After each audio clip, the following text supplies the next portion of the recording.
صل على رسوله الكريم أما بعد.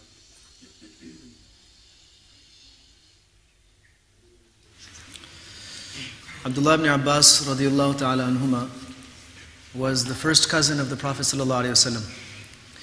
He was a very young boy in the time of the Prophet alaihi salatu wasalam, and he had the honor of spending some time with him. He used to say that when I was seeking knowledge, I remained humble. I lowered myself, I kept myself humble. And then when I had acquired knowledge, I became noble and I became very honored and respected. ذَلَلْتُ طَالِبًا فَعَزَزْتُ مَطْلُوبًا. How was he humble? First, he kept himself in the service of the Prophet ﷺ, just helping out when the Prophet ﷺ would need, for example, water for wudu. Abdullah ibn Abbas radiallahu anhu would make sure that the Prophet ﷺ had water for his wudu, and this was for his tahajjud. When he used to get up in the middle of the night and pray, Ibn Abbas radiallahu anhu would make sure that the water was there and it was prepared. This was one way of being humble, showing humility. When the Prophet ﷺ passed away, Abdullah ibn Abbas radiallahu anhu started wondering that what's going to happen to all this knowledge that the Prophet ﷺ left behind? If I don't go and take it from those who have acquired it from the Prophet ﷺ, I'm going to miss out. So he would go to them on their terms, which means that he would sit outside their house and wait. When they had a moment and they were free, they would come out, and then he would ask them whatever he needed to ask them. In the meantime, he would just spread a little sheet out in front of their door and sit there sometimes for hours, and sometimes the wind would be blowing dust and his face and clothes would get covered with dust. And when that companion, when that Sahabi would open his door to leave his house, he would find Ibn Abbas sitting there covered in dust, sitting in front of the door like maybe a beggar would be sitting.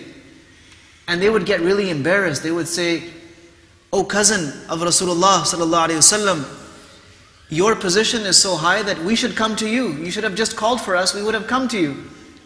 And whatever you needed to ask us, we would have told you." He said, "No, I am coming to you for knowledge. I come to you on your terms, not on my terms. And this knowledge cannot be acquired by raising myself. I know I have to humble myself in order to acquire it." People like Umar radiallahu anhu knew that this young boy is learning very, very quickly. He's moving up very quickly in his knowledge, his understanding, his piety. He used to keep Ibn Abbas radiallahu anhu close to him, so much so that when the senior Sahaba would sit, when his council would sit, he would ask Abdullah ibn Abbas to sit with them. Now this bothered some people. They said, "We were also senior and he's like a child in front of us. Why is Umar radiallahu anhu asking him to sit with us?" So once Umar radiallahu anhu wanted to show his companions why this boy is so special. And so he asked a question to all the companions. And he asked Abdullah ibn Abbas radiallahu anhu to speak as well. But Ibn Abbas radiallahu anhu said, "I cannot speak before all of my seniors, all of my elders. Let them speak first, and after they have spoken, then I'll present my humble view." And that's exactly what happened. And that question that Umar radiallahu anhu posed to them was about the tafsir of a surah in the Quran. Surah إِذَا جَاءَ نَصْرُ اللَّهِ وَالْفَتْحِ. He asked them, what does it mean? So Sahaba radiallahu anhum gave the meaning. And when Umar radiallahu anhu asked Abdullah ibn Abbas radiallahu anhu what he understood, he said, "I understand that this surah is telling the Prophet sallallahu alaihi wasallam that your time in this world is up, now prepare to depart from this world." And Umar radiallahu anhu said, "That's exactly what I have understood from this surah."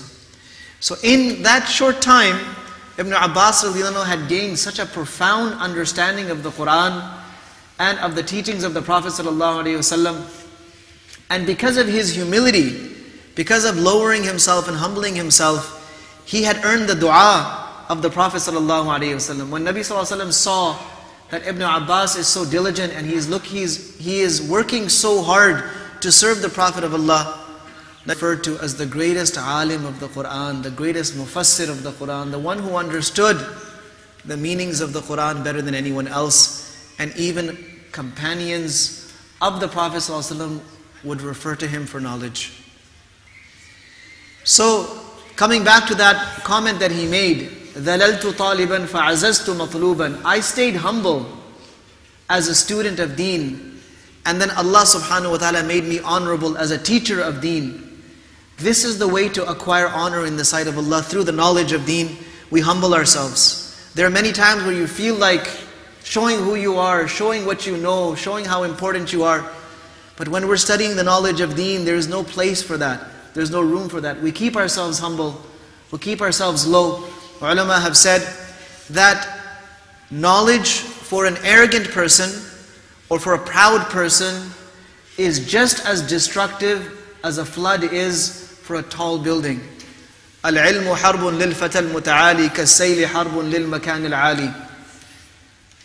Knowledge is actually harmful for someone who has pride, someone who wants to be all about themselves, somebody who wants to impress on others their own superiority. Knowledge is harmful for that person. It takes them down.